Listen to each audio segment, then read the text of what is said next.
Assalamualaikum warahmatullahi wabarakatuh. Tabiun. Saya Tri Nurul Fajarotun, calon guru penggerak angkatan 5 dari SMA Negeri 1 Metro Lampung.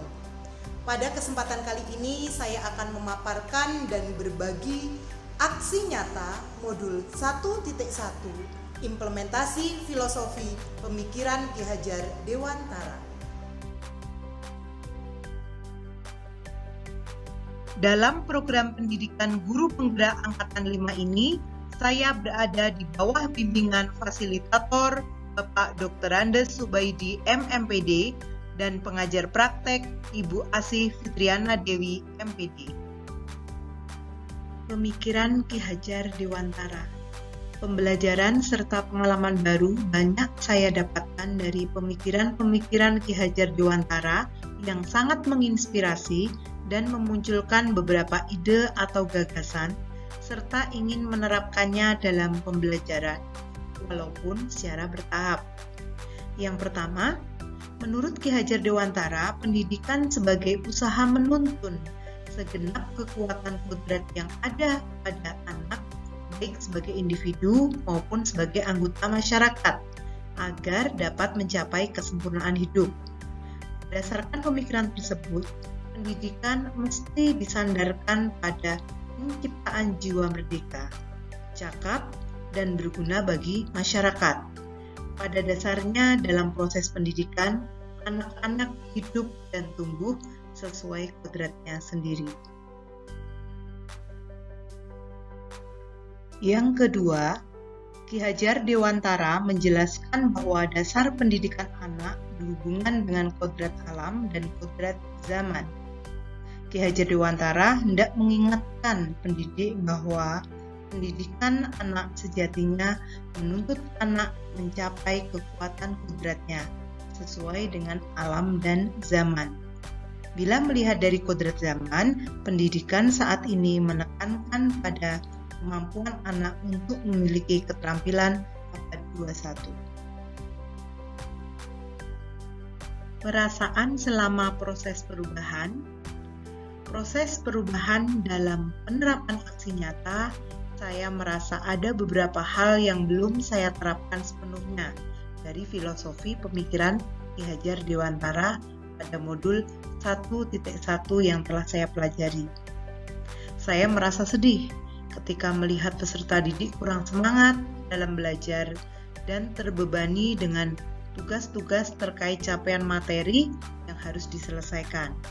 Saya pun merasa harus lebih banyak lagi memberikan penguatan dari segi budi pekerti kepada peserta didik saya, terutama terkait kedisiplinan dan tanggung jawab.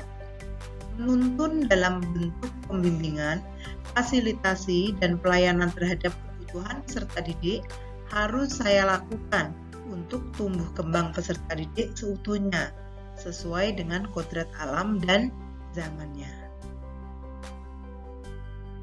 Ide atau gagasan yaitu 1. Melakukan analisis kebutuhan peserta didik sebelum penerapan pembelajaran.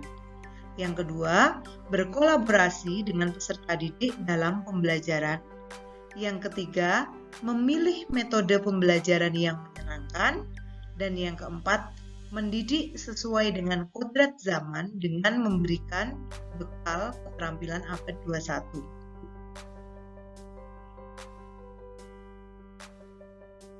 Kemudian, untuk penerapan yang saya lakukan yaitu yang pertama, pembelajaran yang saya terapkan di kelas dalam bentuk bimbingan, yaitu menuntun, membimbing, memfasilitasi, dan mengarahkan peserta didik hingga tercapainya tujuan pembelajaran.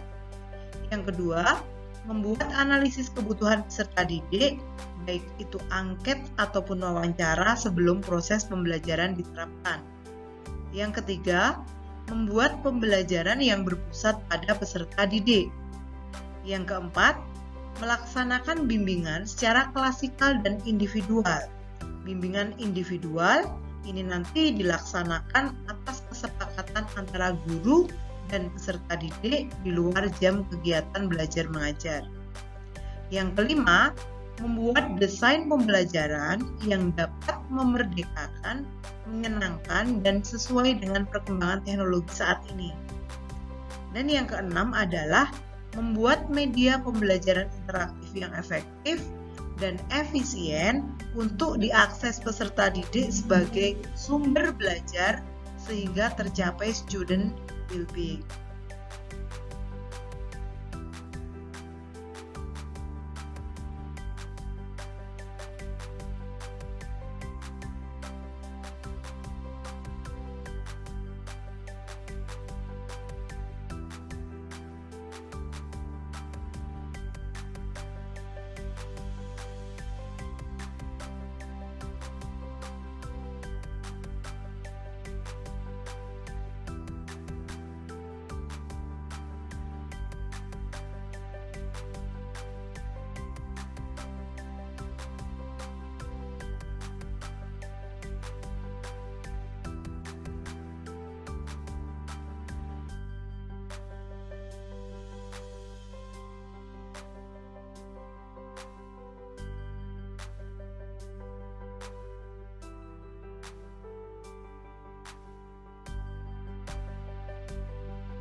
Assalamualaikum warahmatullahi wabarakatuh.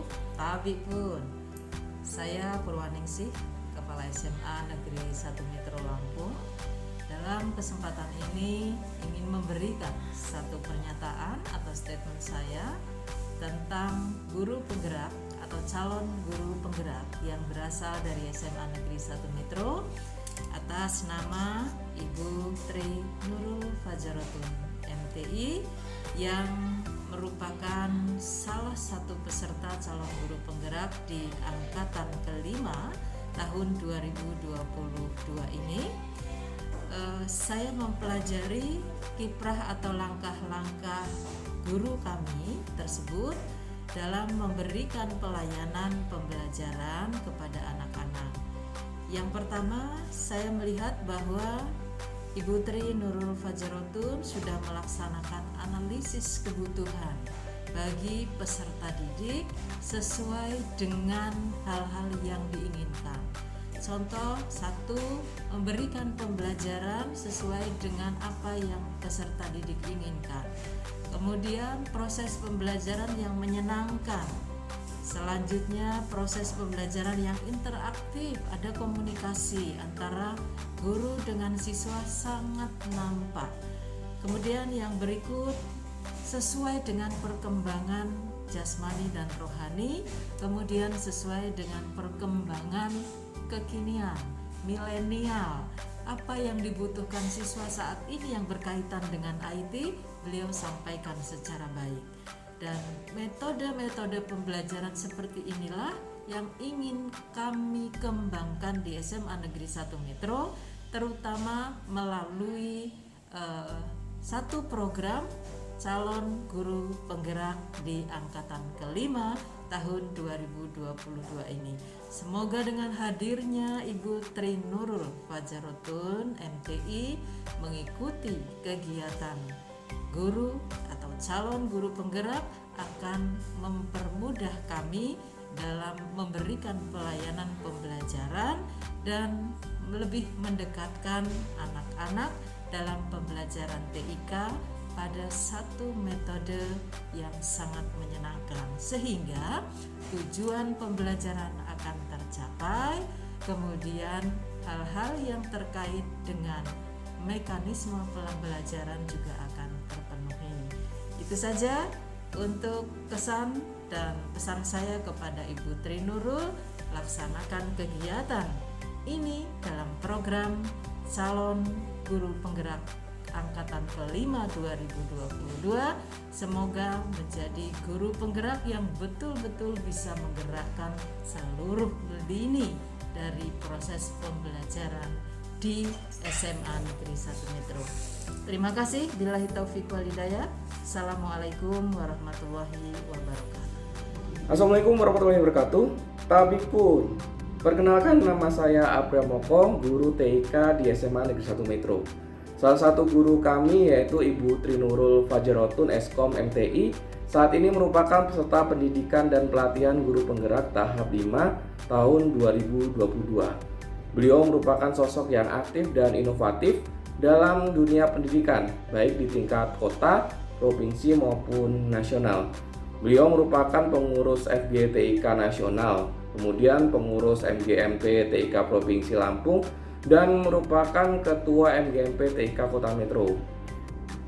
Dalam kegiatan belajar mengajar, Ibu Tri Nurul mengampu pelajaran TIK di kelas 10, di mana di tingkat 10 tersebut memiliki tantangan tersendiri, yaitu dari tingkat kemampuan TIK siswa yang sangat beragam. Maka dari itu, guru yang mengajar di kelas 10 harus memiliki teknik mengajar yang sesuai dengan kebutuhan peserta didik. Dan Ibu Nurul mampu untuk menghadapi tantangan tersebut dengan teknik dan metode yang digunakan oleh Ibu Tri Nurul.